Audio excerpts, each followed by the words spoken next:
La storia di Manuel Bortuzzo, sin da quel maledetto 3 febbraio, ha colpito tutti. Il giovane nuotatore trevigiano, con il suo sorriso e la sua positività, nonostante i lunghi giorni in ospedale e la terribile diagnosi di paralisi delle gambe, ha conquistato l'affetto degli italiani e adesso sembra abbia catturato anche l'attenzione del mondo del cinema.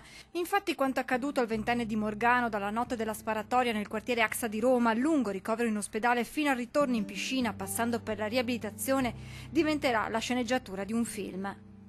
Le riprese dovrebbero iniziare nelle prossime settimane e ad interpretare Manuel, uno degli attori italiani più famosi, Raoul Bova, con un passato alle spalle proprio di nuotatore.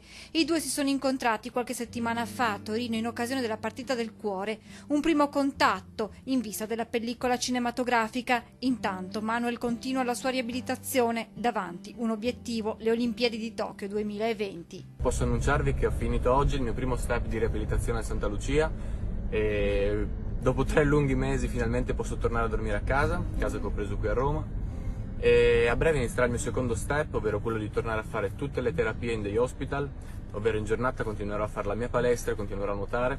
Qui Manuel, nel giorno delle dimissioni dalla clinica romana dove sta facendo la riabilitazione, e il ritorno a casa. Il giovane non ha mai perso il sorriso in tutti questi mesi, sostenuto dall'affetto della famiglia e degli amici, una forza che lo ha portato anche a scrivere un libro per raccontare questi mesi tra sofferenza, speranza e tanta tenacia. Libro che anticiperà l'uscita nei cinema del film dedicato ad un giovane nuotatore trevigiano che ha insegnato molto a tutti noi.